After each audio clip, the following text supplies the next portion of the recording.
behavior override trick to override that behavior that you don't want to do and really should be doing. That's exactly what I'm going to give you in this video. I'm going to give you this trick or this method or this idea that really will produce real results for you to do the thing you need to do that you're having resistance to. You're going to be able to do it better, more consistently, and with less internal struggle than you're probably experiencing right now. So as I make this video, you probably have something in mind that you need to do. So maybe it's, oh, I need to go to the gym more. Oh, I need to go read more. I need to journal. I need to do more of X, Y, Z. And maybe you've been telling people this for the past couple months or years. Maybe someone's come up to you and said, hey, I just have been meditating a lot lately. And then you say to them, oh yeah, I really need to be meditating more. I really need to start that. But maybe you're not getting it that if it's not happening, it's probably not going to happen unless something changes. And you probably need some sort of thing, if it existed, to, rather than making all the decisions about it, how can I be consistent with this? When should I do it? Do I really want to do this? A tool to just cut that all out and just actually go do it with no extra strife and pain. And then once you start doing it, you can maybe see if it's right to continue doing it and be consistent. And before I tell you what this is, do you know of anything that can actually cut down your decision fatigue, actually make you do things, and make you follow through with them less painfully? Maybe other than taking an Adderall, which would do those things. But something more natural that's not going to rot holes in your brain, like taking stimulants. What that thing is plain and simple, human accountability. And I'm talking about accountability where somebody knows your intentions and they see your behavior. So if you're trying to go to the gym more, this person knows you're trying to go to the gym more, and they will know if you're going to the gym or not. For example, a personal trainer. Have you ever met somebody who you think would do better in the gym on their own than with a personal trainer that they're asking to push them?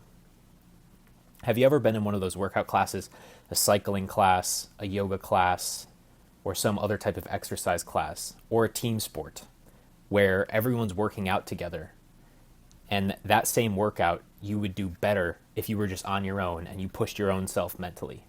In most cases, no, because there's something extremely, extremely powerful about having other people viewing our behavior. And the experience of it, if you really pay attention, is that your mind just completely skips over all the decision making that you would have to do internally. Oh, do I really want to do this? Oh, it's going to kind of suck.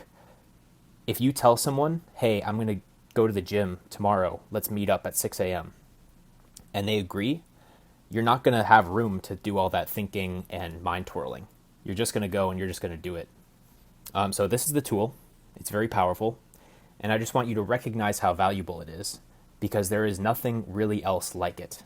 Now, a disclaimer here, I do think in an important activity like going to the gym or meditation or any other thing you see as very valuable, as a vital piece of your life that helps you stay stable emotionally or have better relationships or do better at your work, those types of things, you should ultimately have the goal of being open to them and falling in love with them, so you don't have to force yourself to do them every single day. You might have to force yourself sometimes.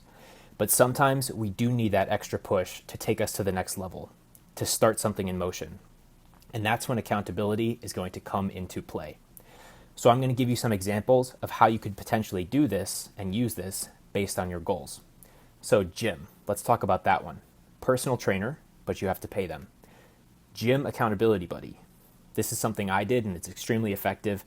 For the past year or so, me and a friend have been in a gym accountability situation where I text her my workout every day, she texts me hers. And through that process, even though I'm working out alone and she's working out alone, I get that motivation to go. Just because at the end of the day, I know that someone else knows if I've lived up to what I said I would do or if I didn't. I think it boils down to our desire to come across as consistent and honest and not fake. And if we tell people we're going to do something, we're going to be something, it really hurts inside when we go against that and when we go against what we've promised other people and let them down.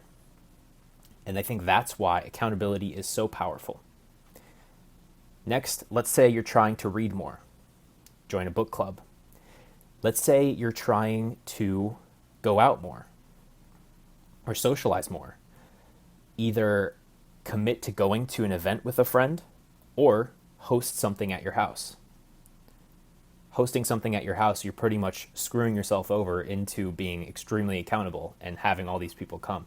Because canceling last minute would just, potentially ruin everybody's day. So that's a great one.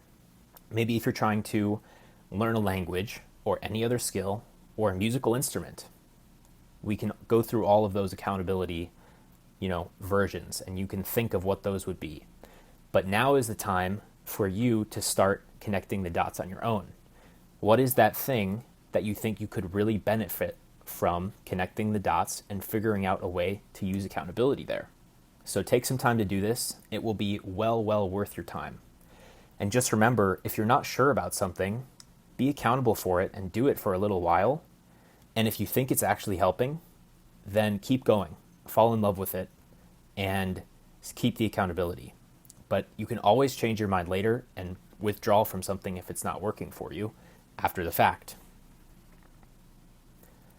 A big way to take advantage of this type of accountability is find someone who has similar goals to you and similar ambitions, and just think through all of your friends, and start to value your friends who have a similar goal to you. Try to spend more time with them. Maybe you don't even click super well with this particular acquaintance or friend, but you just know that being around them will hold you more accountable to certain things you like to do, whatever that is. Creative, fitness, anything. Hopefully now you have revalued the term of accountability and recognized its true power, that it's truly a weapon that you have at your disposal that you can use for almost anything, just depending on how creative you are. Let your imagination run wild. Let me know how it goes for you. And I'll see you next time. Thank you.